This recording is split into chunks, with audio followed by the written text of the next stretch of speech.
صلوات کرنا اللهم صل على محمد وآل محمد. بسم اللہ الرحمن الرحیم. رب اشرح لی صدری ویسر لی امری واحلل عقدۃ من لسانی یفقہوا قولی. سورہ بقرہ کی آیت نمبر 187 کل اس کے بعد مطالب آپ کی خدمت میں پیش کیے ہیں، اور جو مطالب رہ گئے وہ آج آپ کی خدمت میں پیش کرتے ہیں. احلت لکم لیلۃ الصیام الرفث الی نسائکم ہن لباس لکم وانتم لباس لہن. کہ خدا فرماتا ہے کہ تمہاری بیویاں تمہارا لباس ہیں، تم ان کا لباس. یعنی یہاں بتایا جا رہا ہے کہ دو طرفہ ضرورت ہے. یعنی بیوی یعنی مرد کو عورت کی ضرورت ہے اور عورت کو مرد کی ضرورت ہے. اس کے بغیر چارہ نہیں. یہ نہ کہا جائے کہ صرف مرد کو ضرورت ہے، یہ نہ کہا جائے کہ صرف عورت کی ضرورت ہے. اس کا مطلب یہ ہے کہ ان دونوں نے ایک دوسرے کی ضروریات کو پورا کرنا اور دونوں نے مل کر آگے کام کو چلانا. جس طرح کہا جاتا ہے نا کہ میاں بیوی گاڑی کی دو پی ہیں، دونوں جو ہے وہ تب چل سکیں گے، تب وہ گاڑی چل سکے گی، دونوں ٹھیک رہیں گے، دونوں فٹ رہیں گے، دونوں اپنے فرائض پر عمل کریں. جس طرح وہ اپنے فرائض پر عمل کرے اور اس طرح مرد کو اپنے فرائض پر عمل کرنا چاہیے.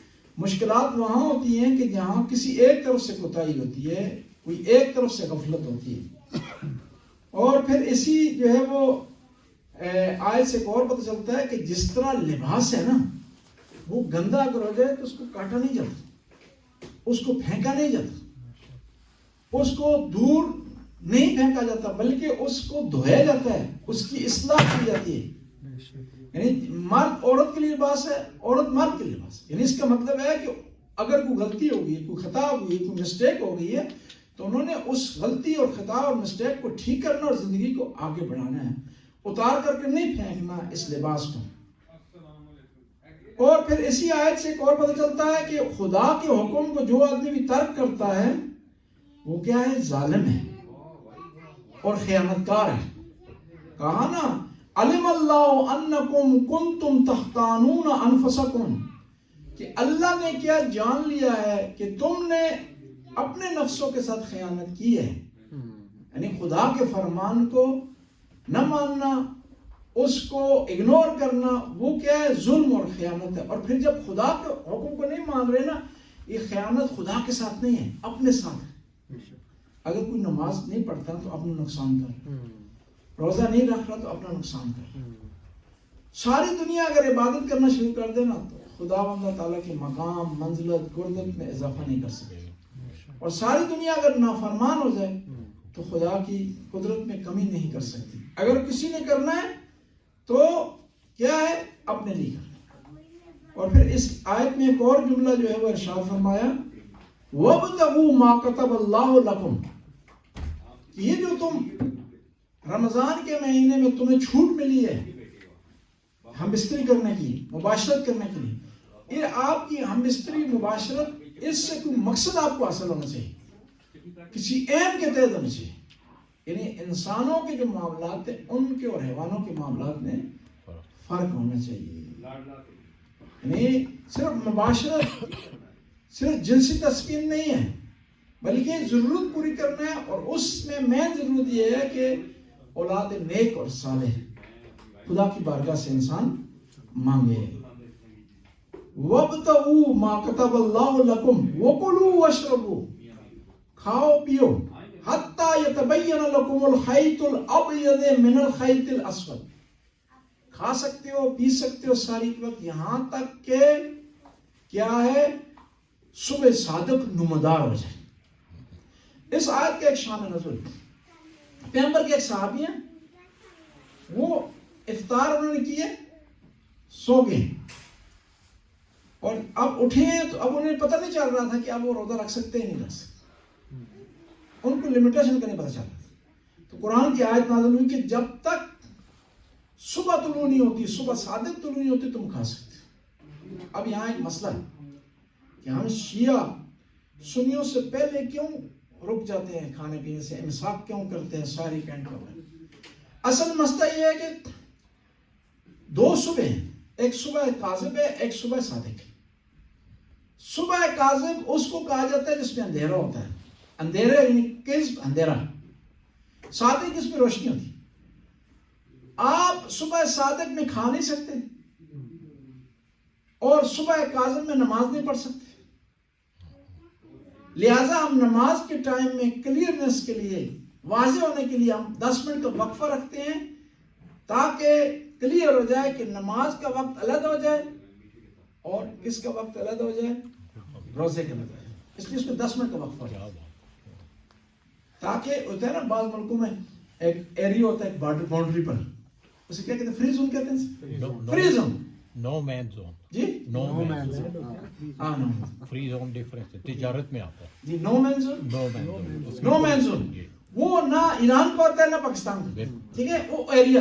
ہم بھی جو 10 منٹ درمیان کے ہوتے ہیں نا وہ نو مین زون ہے, اس میں نہ نماز پڑھ سکتے ہیں نہ کھا سکتے ہیں.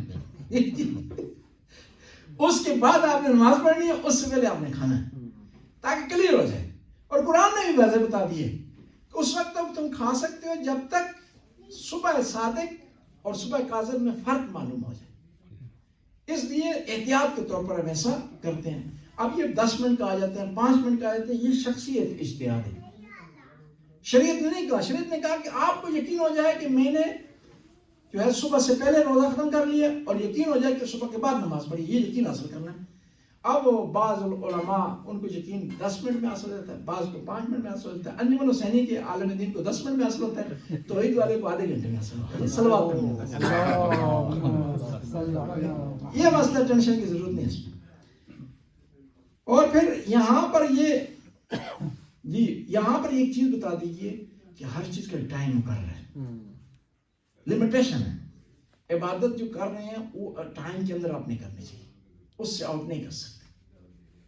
اور اس لیے میں لوگوں کو کہتا ہوں جو ٹائم ٹیبل ہم نے دے دیے نا اس پر آپ نے فکس عمل کرنا ہے, ٹھیک ہے. بعض کو لوگ پوچھتے ہیں مولانا صاحب آپ نے احتیاط رکھی ہے, احتیاط نہ کریں کہ نہیں, احتیاط آپ نے کرنی ہے. احتیاط جو ہے وہ کرنی ہے. دنیاوی معاملات میں تو آپ احتیاط کرتے ہیں, وہاں نہیں چھوڑتے احتیاط. جی وہاں جو ہے وہ 1 کلومیٹر نیچے رکھتے ہیں اسپیڈ میں, کہیں جرمانہ نہ ہو جائے, کیمرہ پکڑ نہ لے, احتیاط کرتے ہیں. یہاں بھی آپ کو احتیاط کرنی ہے. بس یہاں پر ضروری ہے کہ آپ اپنے ٹائم کے اندر روزے کو کیا کریں, رکھیں. اور پھر اس طرف آ رہا ہے وَأَتِمُوا الصِّيَامَ إِلَى اللَّيْلِ, کیا ہے, رات تک روزہ رکھو.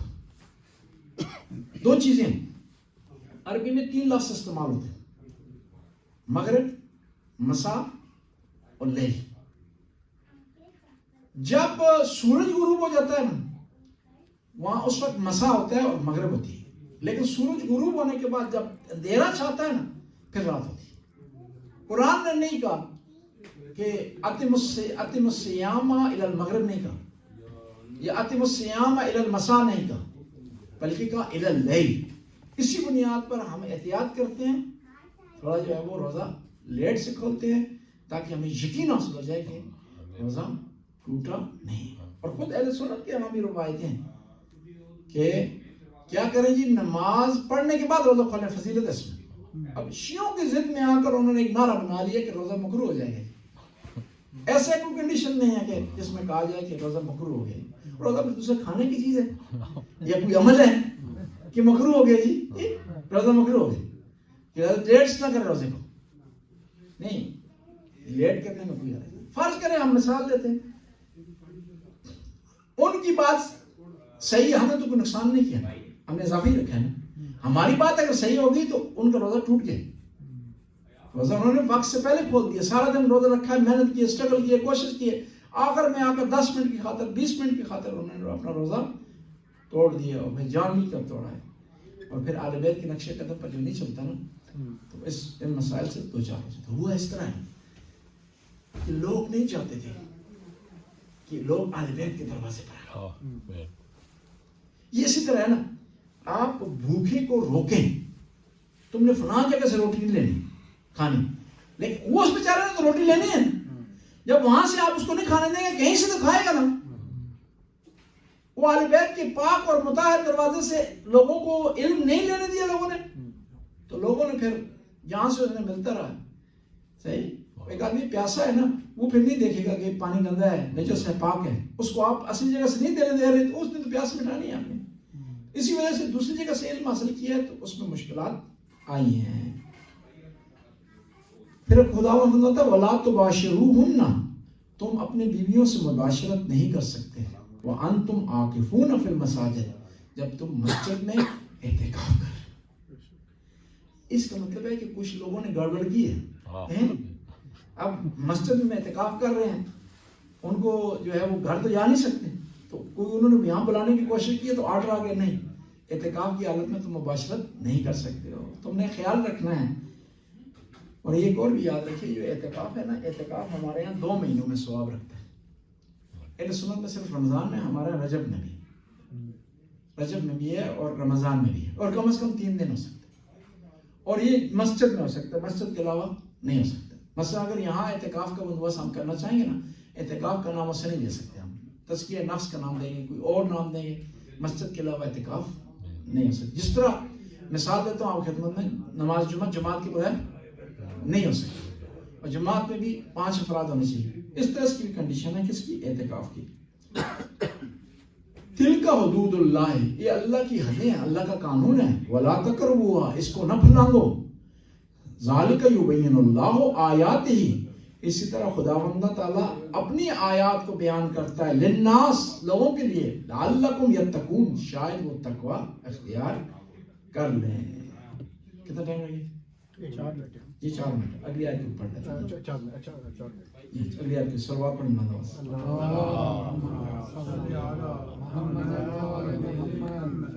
التائبون العابدون الحامدون الساحرون الراکعون الساجدون الآمرون بالمعروف والناہون عن المنکر والحافظون لحدود اللہ وبشر المؤمنین. مومنوں کی صفات خدا بیان کر رہا ہے, ان میں سے ایک صفت یہ ہے کہ وہ روزہ دار ہے. التائبون, وہ توبہ کرنے والے ہیں, العابدون, عبادت کرنے والے ہیں, والحامدون, اللہ کا شکر ادا کرنے والے ہیں, والساحرون, روزہ رکھنے والے ہیں, والراکعون, کیا ہے, رکوع کرنے والے ہیں, الساجدون, وہ سجدہ کرنے والے ہیں, الآمرون بالمعروف, نہی عن المنکر کرتے ہیں, امر بالمعروف کرتے ہیں, نہی عن المنکر کرتے ہیں, والحافظون لحدود اللہ, وہ اللہ کے قوانین کی حفاظت کرتے ہیں. یہاں پر اس سے گزشتہ آیت سے پہلے مجاہدوں کی خدا نے صفات بیان کی ہیں کہ مجاہد کون ہے, اور اس آیت میں بیان کیا جا رہا ہے کہ مجاہد کی پہلی خوبی یہ ہے کہ وہ توبہ کرتا ہے. یعنی ایک آدمی ہے اگر توبہ نہیں کرتا, گناہگار ہے, اس کا جہاد قبول نہیں. اور یہ بڑی امپورٹنٹ چیز ہوتی ہے ایک جہاد میں. اور جہاد بگڑتا اس وقت ہے کہ جب اس میں لوگوں میں تقویٰ نہ ہو.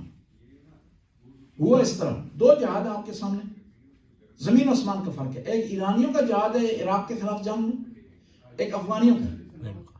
ایرانیوں کا جہاد ہے, وہ کسی پر ظلم نہیں کر رہے, زیادتی نہیں کر رہے. ایک مثال چھوٹی سی دوں گا. ایران نے ایک جہاد بھیجا کہ ایک پل کو تباہ کرنے کے لیے, کہ وہاں سے رسد آ رہی. پائلٹ ان کا گیا, متقی تھا, نیک تھا, وہ جب بمباری کرنے لگا دیکھا اس نے وہاں گاڑی گزر رہی ہے, وہ واپس آ گیا, اس نے بمباری نہیں. پل تو توڑنا مقصود تھا, لیکن یہ آدمی بے گناہ مارا جا رہا ہے, رک گیا. ہمیشہ جب مجاہدین جیتتے ہیں نا, ان میں غرور آ جاتا ہے, پھر وہ ہر آدمی کو مارتے ہیں. افغانستان میں کیا مجاہدین نے, بہت ظلم کیا نا, خالی مجاہدین, جی مجاہدین نے کیا, لیکن اس کے مقابلے میں ایرانیوں نے نہیں کیا. کیوں کہ جب دیکھا ہے نا معاذ پر کامیابی حاصل ہوگی, اس میں غرور آیا, تو امام خمینی نے فوراً کہا کہ جب بھی آپ حملہ کریں اس سے پہلے دعائے کمیل کی تلاوت کریں. جب بھی پہلے جب بھی آپ حملہ کرنے کی تیاری پہ ہوں, اس سے پہلے مصائب پڑھیں, اہل بیت کی مضمونیت بیان کریں. قرآن بھی کہہ رہا ہے کہ پچھلی آیات میں جہاد کا ذکر آیا, اس آیت میں کہا جہاد اس کو قبول ہو بھی توبہ کرے گا, نماز نہ پڑھے, گناہگار ہو, لوگوں پر زیادتی کرے, اس کا جہاد قبول نہیں ہے. انشاءاللہ نیکسٹ میں کل انشاءاللہ باقی حساب کرنا پیش کریں. بسم اللہ الرحمن الرحیم. اللہم صلی علی محمد. خدا اس قلیل سی عبادت کو قبول و منظور فرما, ہمارے گناہوں سے درگزر فرما, نیک کام کرنے کی توفیق عطا فرما, برائیوں سے محفوظ رہنے کی توفیق, حاضرین کی توفیق اور اضافہ فرما. یا اللہ جن مومنین نے آج افطاری کا انتظام کیا, ان کی افطاری کو قبول و منظور فرما, ان کے مرحومین کے درجات کو بلند فرما. ربنا آتنا فی الدنیا حسنہ وفی الآخرۃ